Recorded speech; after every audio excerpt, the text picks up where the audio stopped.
and welcome to Community Express. I'm Rachel Ann Goodman. Today on the show, we sit down with legendary photojournalist Bob Fitch. Plus, we'll review the biggest storylines from election night with local activist Sandino Gomez and Santa Cruz Mayor Mike Rotkin. Stay tuned for Community Express.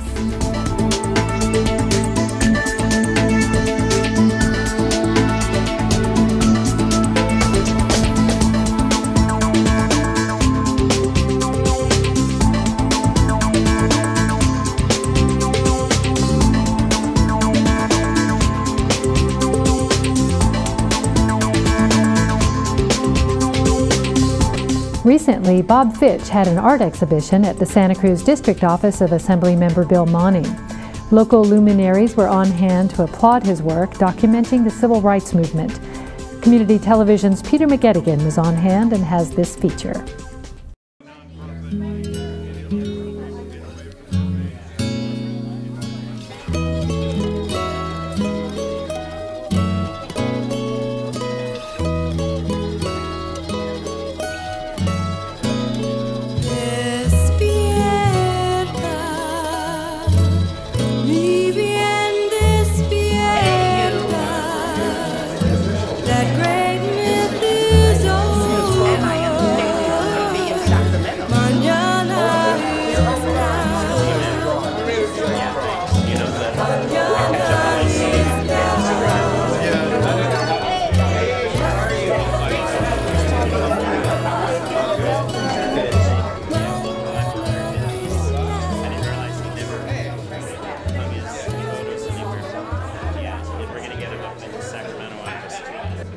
So I think it was Winston Churchill who said, it's not always enough to do your best. Sometimes you need to do what is required.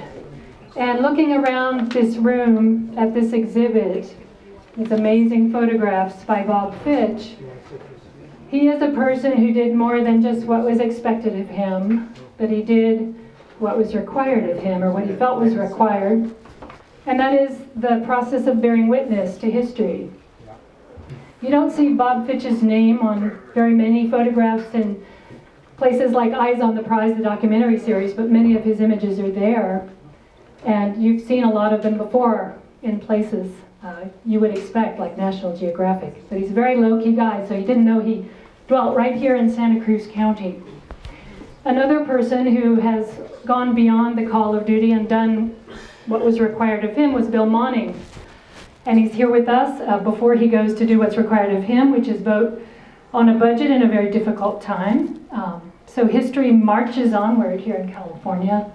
And we can feel good knowing that the person who knows what the struggles in these photographs are all about is there struggling in his own way in the bigger arena of California state politics, and thank God for that.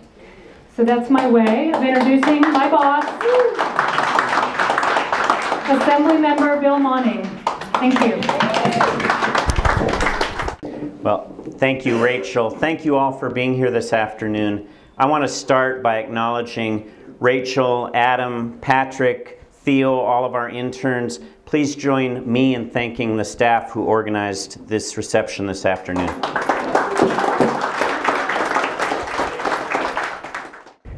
Tonight is about honoring Bob Fitch and featuring some of his art. We're going to have some of his photography featured up in Sacramento. And as I stepped in here, Rachel mentioned some of my history with UFW. That's when I first remember meeting Bob in Delano. I was first there in the summer of '73 when we called it the Huelga General, the general strike. This summer, 1973, 3,000 workers were arrested, 2 were killed. Naji Daifula and Juan de la Cruz. What Bob Fitch has captured in these photos is capturing not only those moments in history, but preserving those moments in history so we never forget. And there are too many young people growing up today who might think Cesar Chavez was a good boxer from Mexico, who don't know about the history of the struggle that has won a certain level of recognition and rights for farm workers, but those struggles continue. So I just ask you to please join me in not only welcoming, but thanking Bob Fitch for being one of the people on the picket line for so many years. Please welcome Bob Fitch.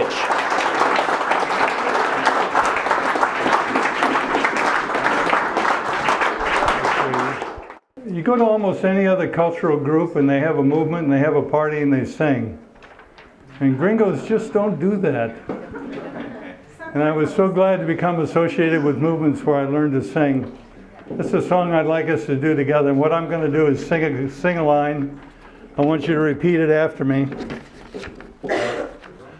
There are ghosts by my side walking.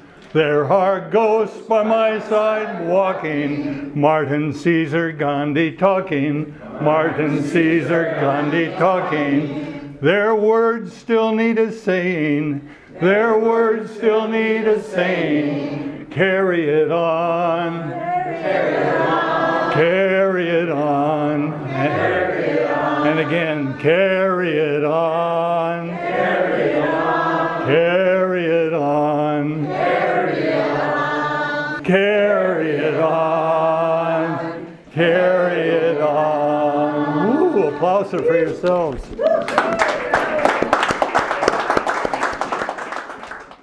Well, I'm deeply honored, and I want to remind you that this event is not just about me, it's about all of our hearts and our work. And that's one of the reasons you're here, because this celebrates all of our thoughts and hearts and feelings and ideas. So it's ours. It's our day, our evening. And I hope we can carry it on. Mañana is now. Mañana is now. Mañana is now. Mañana is now. Mañana is now.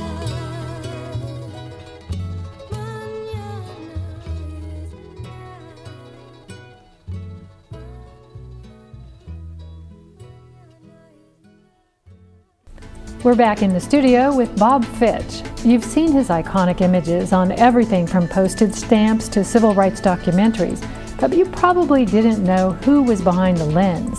He's captured some of the most moving and intimate portraits of people like Martin Luther King and Cesar Chavez, and also everyday people engaged in nonviolent protests. Bob, welcome to the show. Thanks for being here. That's very kind. Thank you. I'm glad to be here. That was a lot of fun there at that reception. We had a grand evening and sang. And sang. You know, someone commented that was the only time they've ever, A, heard the Union chant in an assembly office, and B, heard folk singing. So that was two firsts from you. Thank you for introducing that into politics. I wanted to talk about some of the photographs that people maybe saw a glimpse of in that piece, but we could look at again and talk about how you got them. Most people don't understand what it might have been like to be there in the thick of some of those historic moments that you found yourself in. And I just wanted to back up a little, maybe to the Martin Luther King era, where you had a very special and personal relationship with him and his family, to the point where you were allowed to actually photograph his family after he died in their home. I wonder if you can talk about how you met Dr. King and how you became such a close part of his world. So you ask a big cosmic question. Of course I do. Well, intimate photojournalism, I believe, is about trust. And for people to be able to say, you can come into my bedroom and photograph me there. I have photos actually of Chavez in his bedroom. And or other intimate places such as an office where no one else is allowed. And the trust issue starts very early. Is this a person, well, let's put it this way. They watch very carefully in a political movement of any kind, in a power movement of any kind. How do I handle my money? Am I invasive? Do I try and insert myself and take over power, or stand back and let the process continue? I'm a 6-foot-tall gringo. Maybe I'm a cop. So, and then do I do my job? And when I came down to the Black Civil Rights South, it was a very simple job. They sat me down, they said, Bob, we can't send any black journalists or photographers in the field to get beat up or killed. So we're going to send your little white butt out there, and you're going to take the pictures and send in stories to the black press across the nation every week. And I did it. And I did it systematically, and I found out I was pretty good as a photographer, and I did it well. I wrote the stories and sent the photos. And I didn't cheat on my travel expense accounts, and I didn't mess with the local ladies. And I kept my friendships intact in the organization. So I slowly built a very strong trust with all the workers in the organization and eventually with the leadership. And also I committed to stay not 30 days until I'd sold a few photos, but to stay for a couple of years. So I was a person who was committed to the cause for a sufficient length of time. Those are all trust factors in any organization or any family or any group. Sure. And there's some photographs you got of Dr. King that really look like no one else was in the room. There's one where he's standing looking out the window, and there's a photograph behind his head of Gandhi. Mm-hmm. That's a very iconic image, and it's a poster that you see around town. You know, the Resource Center sells them. They've been reproduced all over the place. Mm-hmm. How do you take a portrait that looks like no one else is there but that one person? By the way, that's the model for the statue in Washington, D.C. that's being erected now. Congratulations. I'm very honored. That's excellent. We're having some difficulties over crediting that image, but we'll see what comes out of that. There's a funny little story around it. I'd been in the organization for about a year and a half. I got a call one afternoon. They said, Doc needs a photo for his new book, Where Do We Go From Here, which, by the way, was his last book. And we've got 10 minutes this afternoon, so get down here. And I ran down the office with my camera and found a well-lighted room that really wasn't his office, but looked like an office. I grabbed the photo off his wall in his own office and put that behind the desk, the Gandhi image. And then I actually have a whole contact sheet of several images where I brought other staff into the room and posed them behind the desk to kind of check out various poses and postures and what might work. And someday when I exhibit that photo, we're going to show the other people, the printer, the two secretaries, one of the other custodians, so we'll have King and all the other. People don't buy those or put those on posters, but they make the organization run. And so, but the one of King, why I was ready and we moved quickly, and he took you can't dictate this. In the image, he has a very interesting posture. Normally you see him in public images, he's kind of a chubby-cheeked preacher. But in this one, his arms are crossed and he's strong and he's almost moving forward. It was very interesting when he came in the room. He just took that posture and stood in that place, and that was the moment. And did you know it then? I know as an audio documentarian, sometimes I hear a quote and I say, that's the one I've been waiting for all day. Do you know it when you see it through the lens? I knew it was a good portrait, but I didn't realize it would become iconic.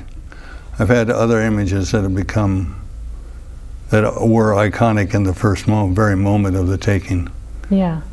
Well, I wanted to mention the other, I mean, you've taken pictures of several iconic people, but the images become the image of them, that when they think of that person, like Cesar Chavez, that's the image that comes to mind, and it's your image, the one of the postage stamp. Well, I want to say very plainly, it's our image now. Yes, but you took it. I took the photo and I put it out there, and after one takes a photo and puts it out, it belongs to everyone. You're very modest, but that's one of the reasons I wanted to do this interview, so people could know who was sneaky behind the lens there, getting these amazing images and portraits of people that have become so beloved in our culture, partly because they were heroic. They become bigger than life, perhaps bigger than they really were, or different than they were in our memories. But the images speak for themselves beyond all of that window dressing that we sometimes get through historians and others. Thank you. Do I blush? Yeah, a little bit. It looks good on you. I have to remember that. So let's talk about the United Farm Workers Movement, something many people watching this might remember swept through our area. You photograph people in the middle of being arrested. In fact, many of your photographs involve people protesting nonviolently, but there's some violence being going on in those scenes. Mm-hmm. Were you worried that you yourself might become ensnared in what was happening in the moment, or could you stay back and snap the photos?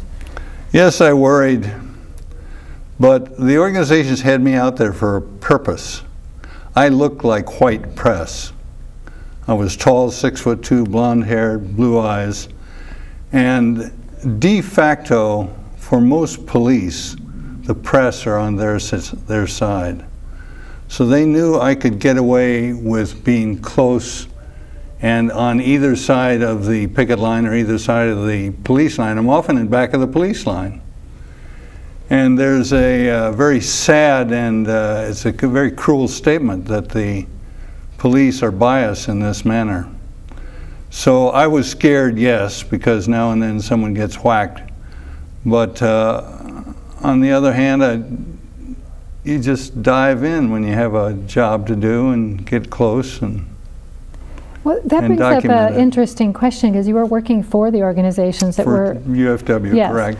And yet you were also selling your work to the press at the same time. How did you walk that line between being, you know, a documentarian of a movement and at the same time you were capturing historic moments that any reader would want to see? Look, I'm a neutral artist. I'm not a neutral artist. I want to make that very clear. I'm a propagandist. I was on their side, but when a certain image comes out, like for instance the one you're kind of talking about is where a young woman is being beaten and clubbed by sheriffs in Lamont, California in a demonstration beside an orange field. Mm-hmm. When I call up the LA Times and say, look, I've got close-in photos of this whole encounter, do you want them or not? They really don't care. That's another dimension, kind of a sad commentary, but maybe it's a healthy commentary on the media. So I ran the photos down to the LA Times and they ran them out.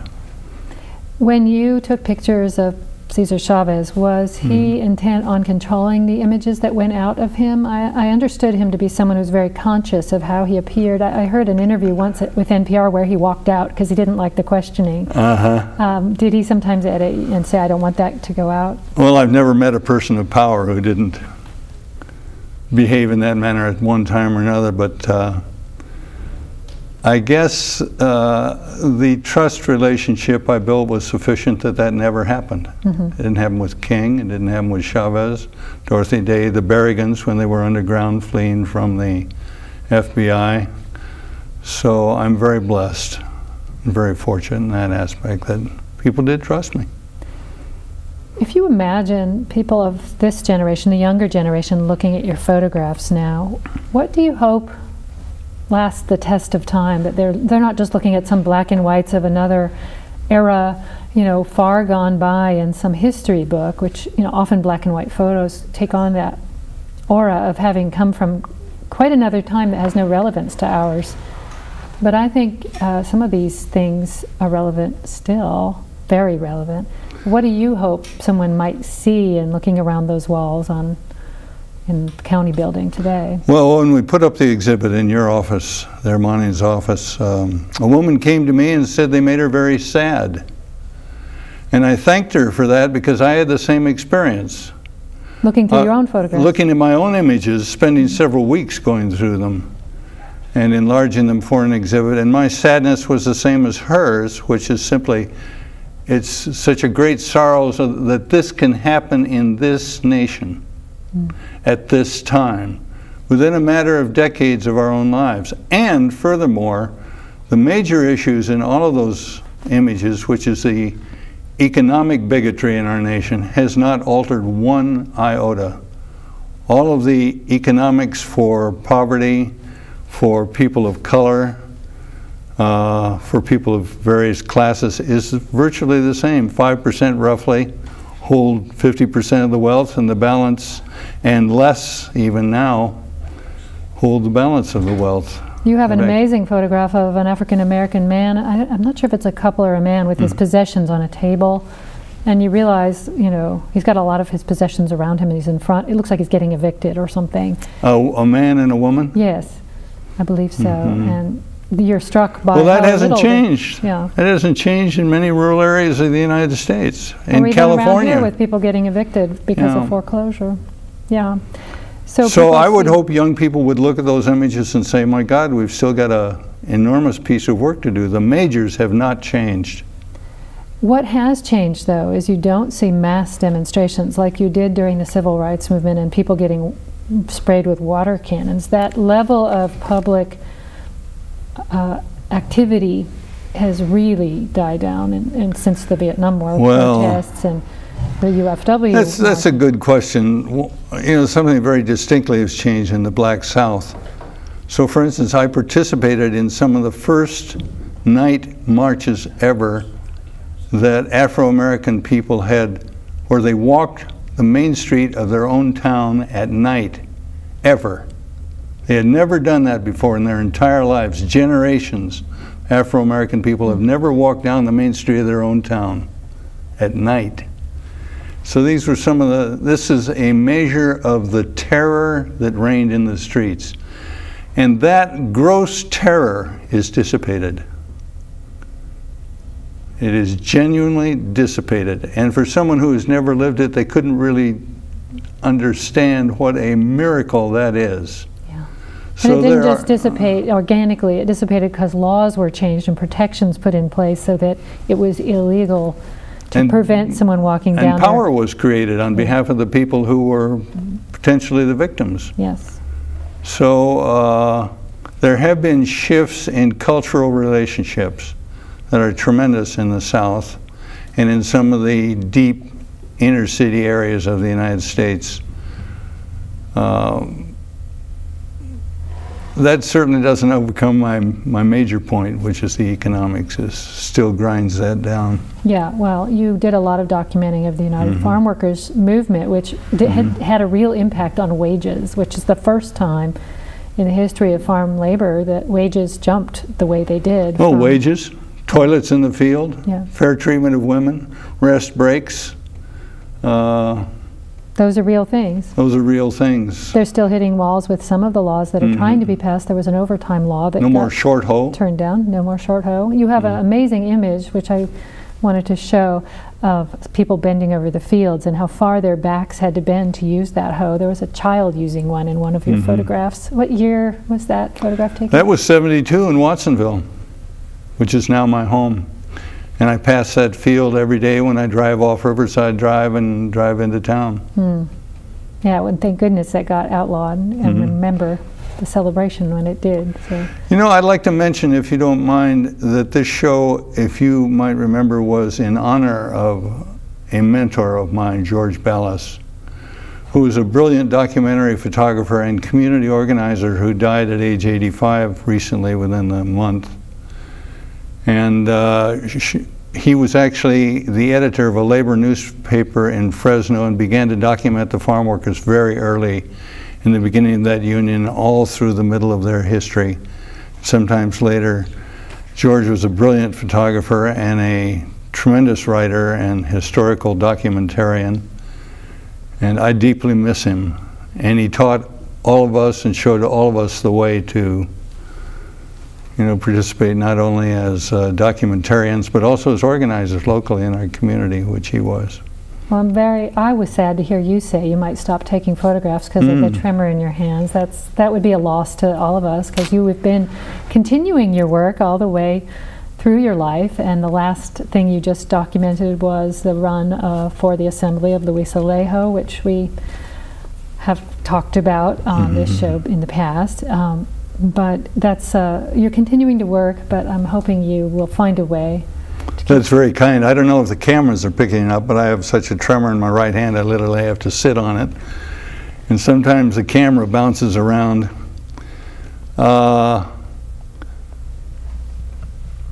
We just grow older.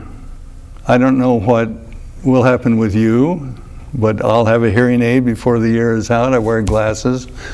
I have a little missile in my brain that stops a tremor in my left hand, and so I'm already bionic. And I'm reminded daily that there are others who will pick up work. And having seen Sandino today on this program, and seeing others in the community. Actually, at the Luis Alejo celebration of his election, he was surrounded by a bouquet of nearly 100 young people who had worked on that campaign. It was the most amazing, beautiful celebration of a victory. There was none like it in the entire region. All these young people had worked in his campaign. So there is not an absence of inheritors of the work that you and I cherish as important. And perhaps some of the few things that we do will inspire them to more. And I hope that you'll get a chance to pass that on. I know you have in many, many instances by being a mentor to other documentarians and people who have been in the civil rights movement. You also, I wanted to make sure to mention, spent a lot of time counseling youth about how to get out of their military contracts if they signed it erroneously with false information. You did a lot of draft counseling and also counseling of military recruitees. You also worked hard to try to change the opt-in, opt-out law in high school. So you've been very active with the youth, continuing the work and educating people about their choices. And the affordable wage, what is it, what do we call it, what's the proper term? Living wage. Yes, you were Those three campaigns locally have been very important to me. And you were part of the Resource Center for years for nonviolence. You have a multi-storied career besides just being a photojournalist. So I don't know where you found or find the time to do it all, but I'm glad you do. Well, do your viewers know that if they want beautiful duotone posters of Chavez, Dorothy Day of the Catholic Worker Movement, or King, or actually there are two King posters, they can go to the Resource Center for Nonviolence and get them very inexpensively instead of buying them $100 exhibit prints from me. Well, people can go see your work at the offices of Bill Monning. That's 318B Ocean Street, right downtown Santa Cruz, and soon in Bill Monning's Sacramento office. So we look forward to having your work seen by people who come through from all walks of life to visit those offices, and it'll be an ambassadorship for your work in Sacramento, and we really appreciate what you do and that you're sharing it with the rest of the world. Thank you, Rachel. Thanks for being here. We'll be right back after this to dissect the results from this year's big midterm election. Stay tuned to Community Express. High school sports are back on television.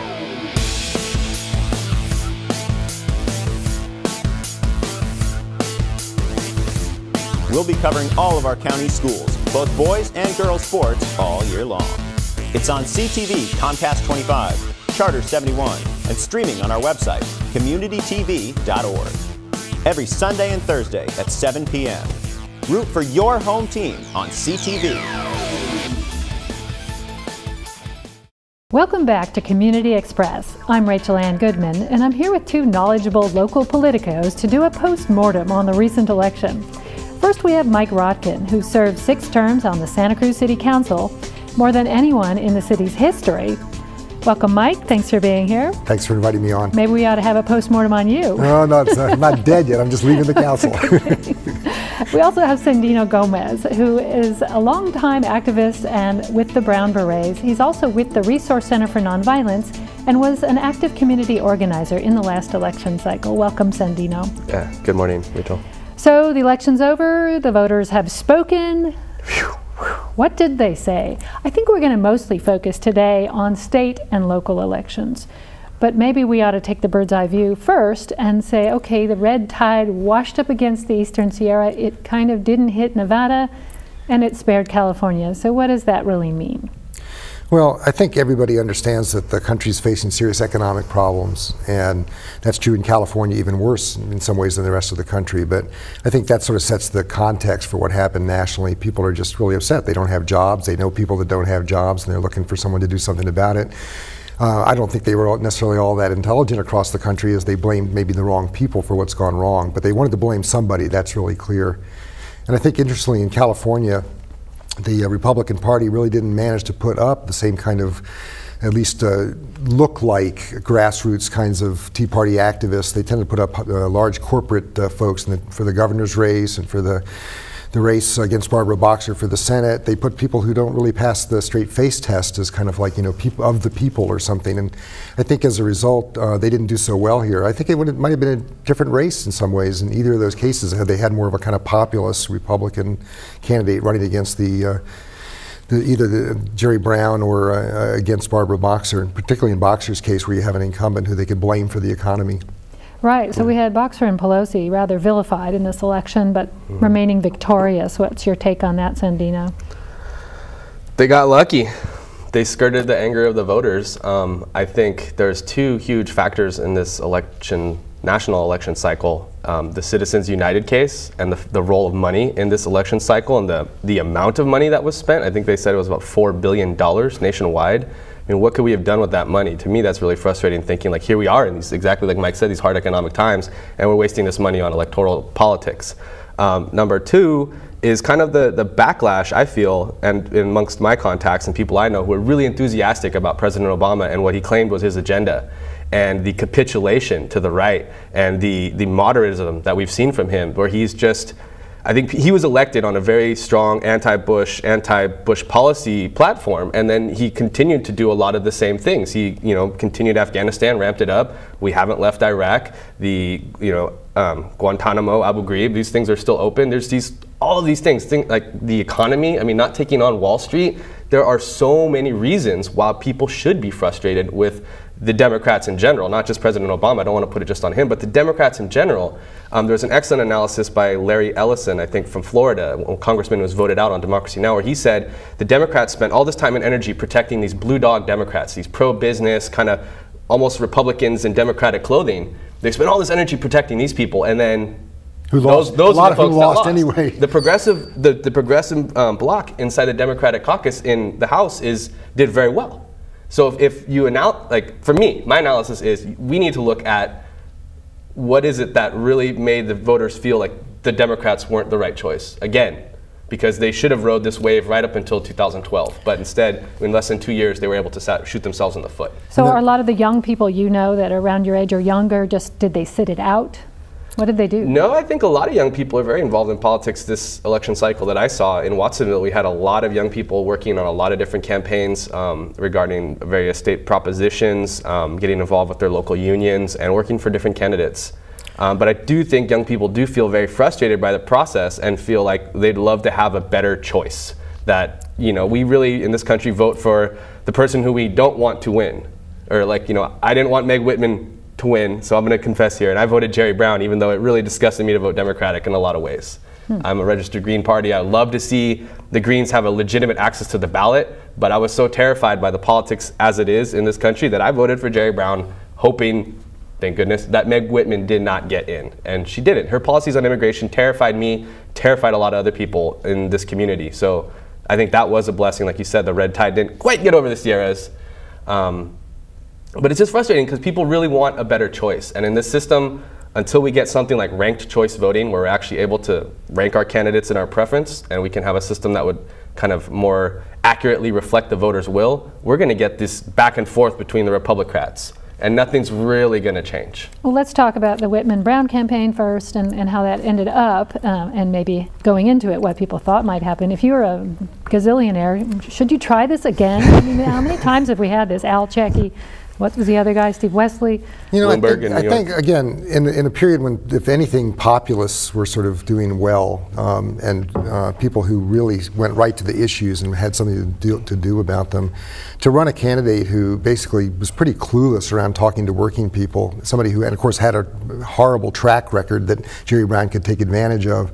I think Whitman was definitely not the right candidate for this race for the Republicans. It's too late for them to fix that after the time it happened. For all the issues about Jerry Brown, and she also was very clueless, and apparently this is stuff, a number of people reported this now, she didn't pay much attention to her immediate advisors. She thought she knew better than they did about all these things. So she can take personal responsibility for that great ad where she says, it's typical Republican nostalgia. When I came to California in 1980, it was wonderful. There was all this great stuff happening. Jerry Brown takes that ad, uses her actual television coverage, and then says, the screen goes black for a moment, and then says, well, who was governor in 1980? Jerry Brown. Totally turning her own ad against her in a beautiful way. And in that sense, I think she was too corporate.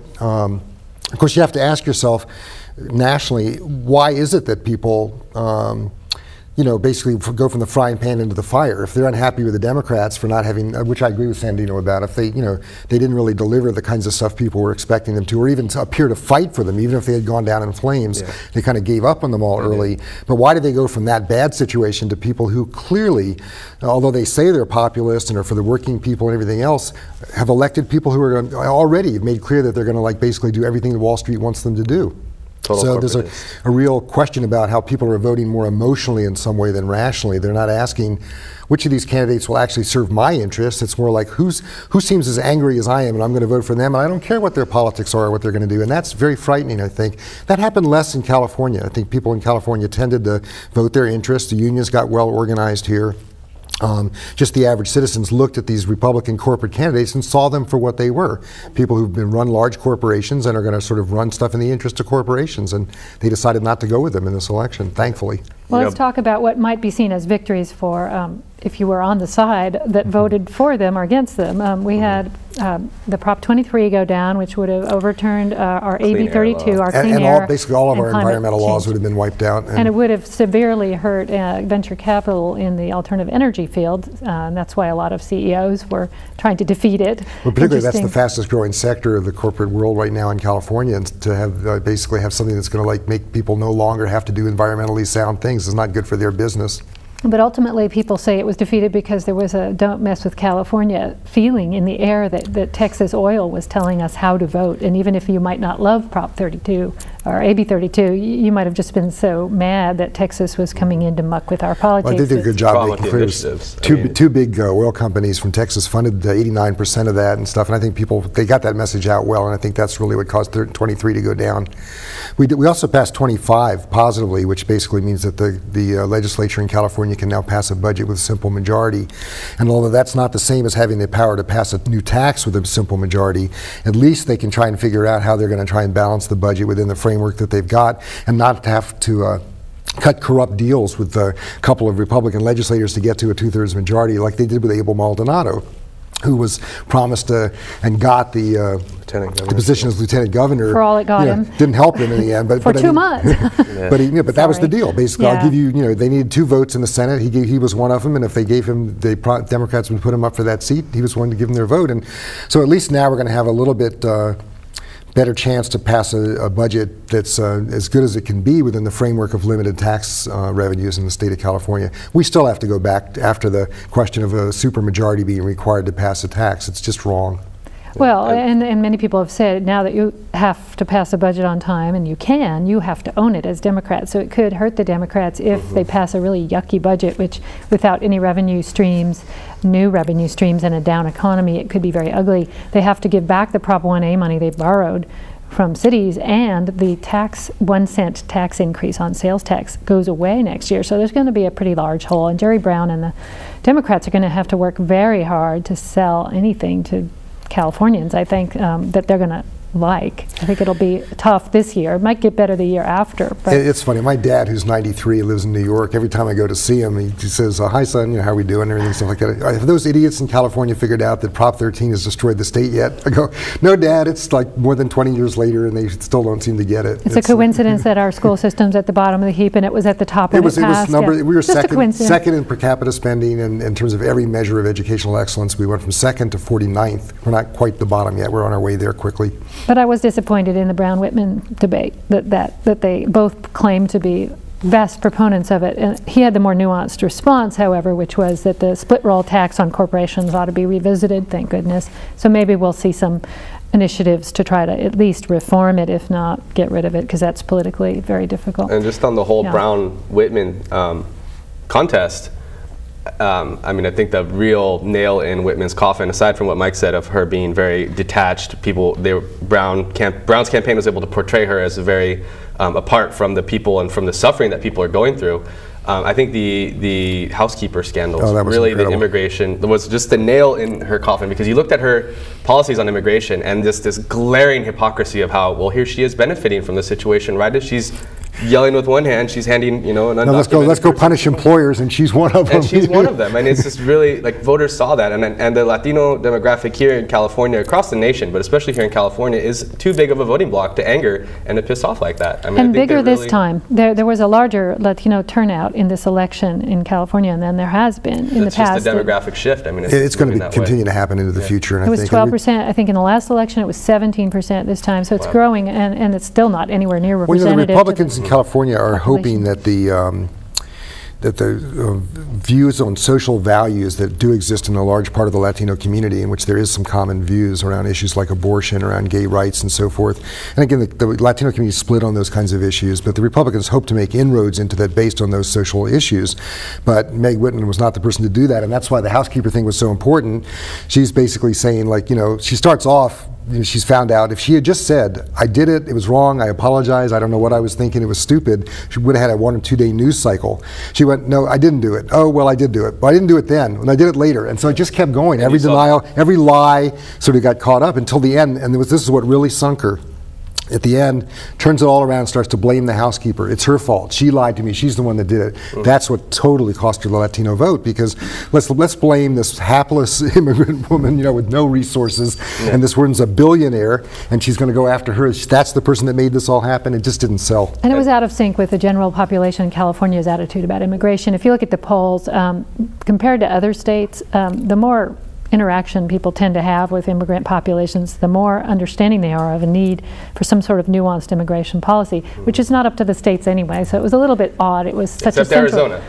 Except Arizona. They have their own little thing going. But I think it's interesting in California that it's not just, I think, that the Latinos, get upset about these issues, but I think Anglos in the state understand as well, and everybody that lives in the state understands the key role that agricultural labor plays in our society, and that Latinos are the whole key to making that happen. Without that, and the United Farm Workers, I thought, made a great ploy when they suggested, take our job was their campaign, and it's like they don't have many takers because it's not work that most people in the United States would do. Did it. I've done it really before. Hard work. I've done farm labor, and it's not something people are going to gravitate to in some easy way, I don't think.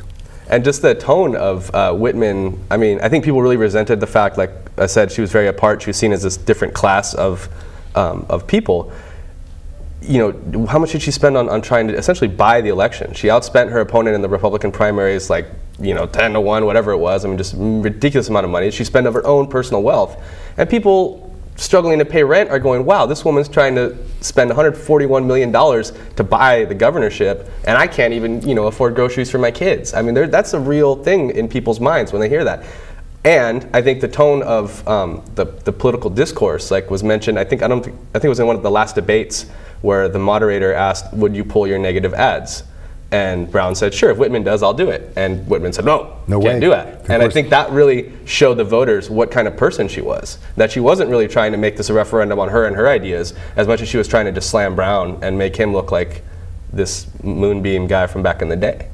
Well, if we were Google Earth and we were zooming in on Santa Cruz County from back up looking at the whole state of California, Prop 19 would all pass. of the propositions would have passed that most people viewing right now would have wanted to. 67%, I think, went for 19, and the Parks Pass would have passed with easily. Huge, yeah. And sadly, the Parks Pass idea did not. It would have won in Santa Cruz and Monterey counties. It I did think win. the problem with that measure was, frankly, its title.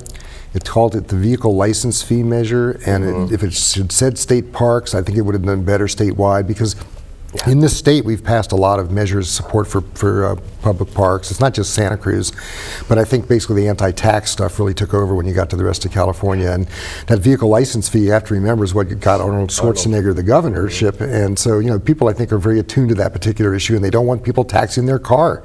And there's this love affair in California with the car, maybe even more than the rest of the country. And I think that's what sunk number 21. Prop 21 itself was actually a really great idea. You would have paid for the tax if you made one visit to a state park. Right. And so it was insane for people not to pass it, but all they looked at was the title, vehicle license fee increase, bam, down it goes. So that was a kind of strategic question, I think, about how they got it named, or I don't know the details of that fight, whether they could have called it the state parks funding measure or something. That would have probably done better.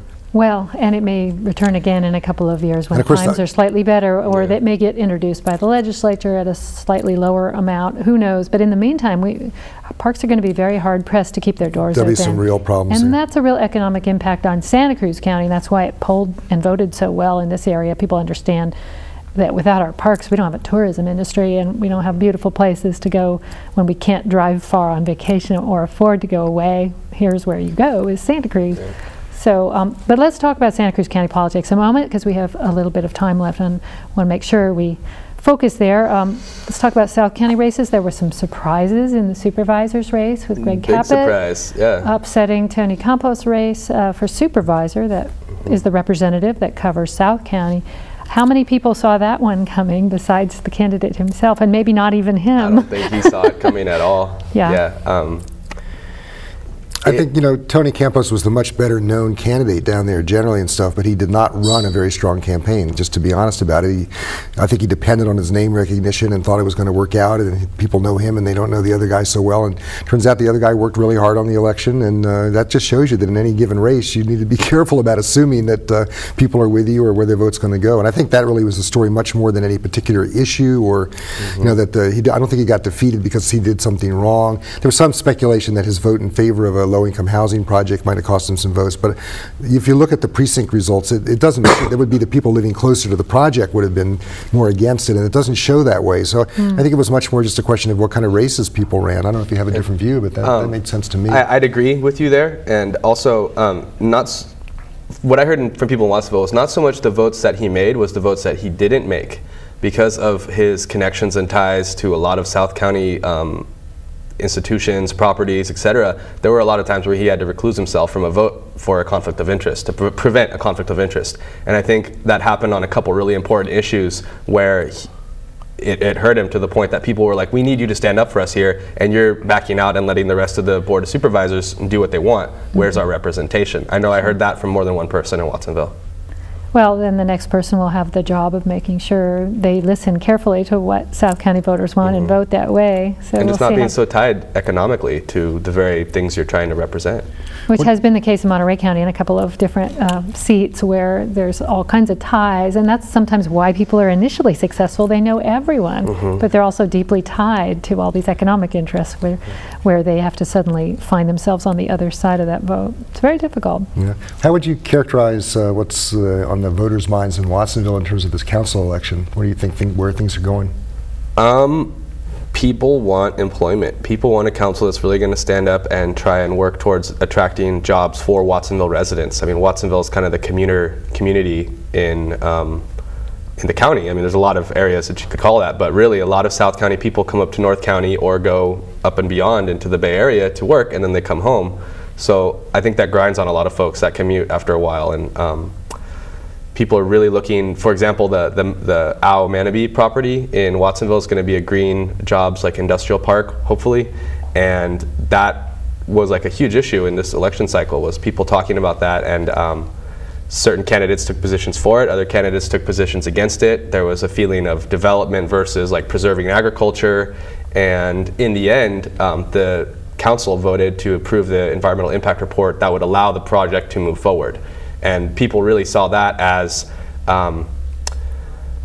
a potential lifeline for the economic situation of Watsonville. And the two candidates whose campaigns that I was involved with and worked with, Eduardo Montesino and Daniel Dodge, they both won, and they both took strong positions in favor of the Manabee Ow property project. So I think that, to me, like it's the economy. Not to quote Bill Clinton, but it's the economy, stupid. You know, it's like people are really looking for economic leadership and people that are going to stand up and really talk about the issues of employment, unemployment, and what is a job, what is a quality job, what is a job that's going to give someone an actual standard of living that they expect and want. And I saw a presentation by Carlos Palacios as city manager, and he was talking about that 50% of the adults who live in Watsonville do not have a high school degree, which is phenomenal if you think about what kind of businesses could you attract there to employ people with those skills. You have to think really carefully. Is it manufacturing? There's a bicycle helmet company, Shocks, I think. Yeah, Fox and Bell. Yeah, there's a number of that kind of light industry that's coming in.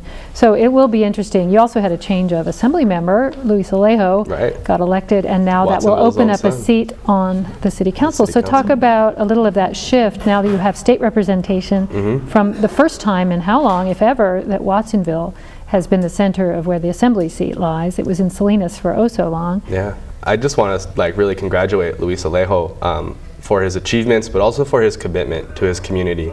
He really has instilled the sense of responsibility to the people who helped him come up, and now he wants to return the favor and really help others come up. Luis Alejo is just a really nice, I mean, he's a personal friend of mine, so I'm kind of biased here, but he's a very nice guy, and he's incredibly intelligent and has a real good understanding of what he sees Watsonville needing and what he sees the state needing. And I'm personally pretty excited that he won the race. As far as what it means for the city council, I think, as far as I understand, he's going to be able to appoint someone. So right now he's looking for someone who's going to share in a lot of his values and positions and some of the things that he feels are important for the future Watsonville. And from what I understand, there's actually going to be, if he finds a good candidate to replace him, there's going to be a fairly progressive, quote unquote, majority on the city council of Watsonville. So that to me is really exciting to think that we're going to have a council that's going to be more willing to listen to community concerns. You know, Watsonville's gone through such a demographic power shift over the past 20 years with district elections and kind of the shift away from the packing industry. I mean, agriculture is still king there, but people are really looking for other economic engines to kickstart the economy. So they need to do something. I mean, Watsonville people, your viewers may not be aware, but you know, Watsonville's got over twice the unemployment rate of the rest of California, which is already higher than the rest of the nation. Well, let's spend not the last minute and a half or so, shall we, on the Santa Cruz City Council, where you've been for many, many years. It's had a new shift as well. One re-elected and 2 new members in Terrazas. Basically, the 3 that got elected were all endorsed by the local business alliance group, and that's a very progressive business alliance in Santa Cruz. It's not like corporate America is controlling Santa Cruz. But what's happened, I think, in Santa Cruz is people are looking also for economic development. The plausible candidate that had a really good shot against them was Ron Pomerantz, who I thought ran a pretty good campaign, but it was very clear that his message was more the kind of progressive politics of not seeing stuff develop, trying to, for example, he made a strong argument that the hotel project law by he was in favor of a hotel, but a smaller hotel, very classic kind of anti-development stuff in Santa Cruz, and I think that really was not supported by the voters in this particular case, and public safety was the other big issue. And I think what's important is the city council still has progressive leadership on it, and so the 3 people who were elected are not folks who are going to pave Santa Cruz over environmentally, or they're not people who are going to end all the social programs or move in some right-wing direction, but they definitely are in favor of more economic development and making sure that the place is safe and it's not a place where you're going to get stabbed on the street. And so as a result, I think that's why those 3 people did as well as they did, and they really outdistanced their opponents. The other big news is Measure H.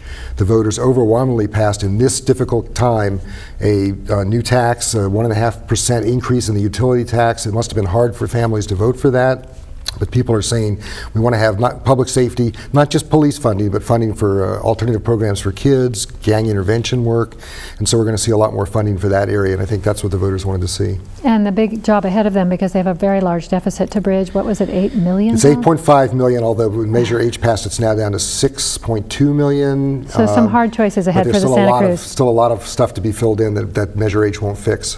Well, looking ahead, any thoughts as you look toward this council, and just like one word of blessing for them that you might have learned that will help them in their job? Well, I think they basically already showed in their campaigns that they understand the importance of being in touch with the people in the community and not trying to run this from the top down. It just doesn't work in Santa Cruz. I think we've got some really democratically focused candidates. They're going to do a great job.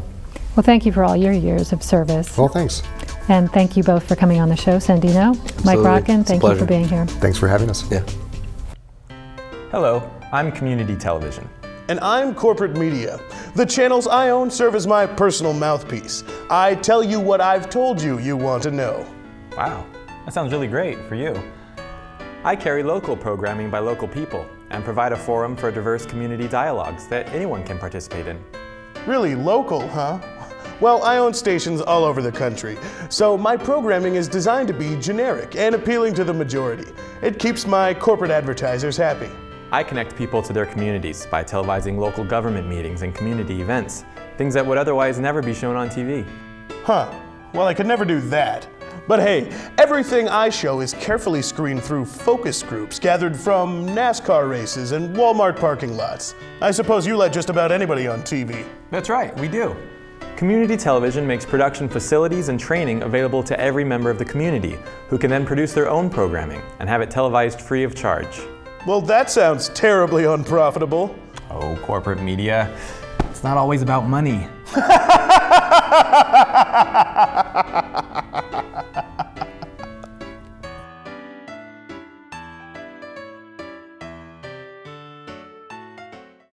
Now we're going to go over to Jessica Vo for a look at upcoming events in the community.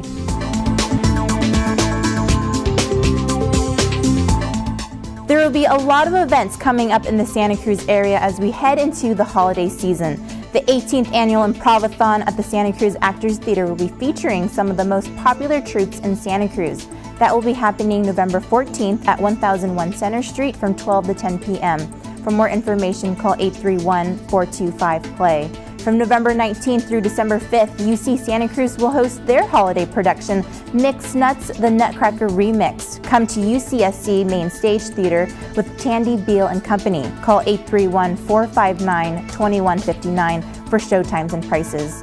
As we roll into Christmas at the end of the month, come join us on November 27th to watch Surfing Santa. Santa and his reindeer will surf into Capitola Beach. Make sure to bring your Christmas list and receive free candy canes in the Capitola Village. For more information, call 831-475-6522. Make sure to mark your calendar for December 4th. It will be a fun-filled, busy day. Downtown Santa Cruz will host their famous annual holiday parade. Come downtown to watch fun floats, horses, and Santa Claus ride down Pacific Avenue. After that, head right on over to the annual lighted parade featuring 50 decorated boats parading through the Santa Cruz Harbor. If you are interested in being part of the boat parade, call 831-475-6161. Also starting on December 4th, get a tour of Santa Cruz the old-fashioned way. The horse carriages downtown will begin and continue through December 24th. For times and prices, call 831-429-8433. And lastly, one of my favorites, downtown Santa Cruz will host Snow Night. Kids under 12 will have the opportunity to experience a white Christmas with a designated snow play area. Make sure you come with a food donation to help our community during this holiday season. For more information for Snow Night, call 831-429-8433. All of the events will be listed on our webpage, www.communitytv.org. Click on the community calendar link. You can also follow us on Twitter and be a fan on Facebook, facebook.com/CTV Santa Cruz County. I'm Jessica Vo with Community TV, covering your local community events. Back to you, Rachel. Thanks, Jessica. That's all the time we have for today's show. Thanks so much for watching Community Express. I'm Rachel Ann Goodman.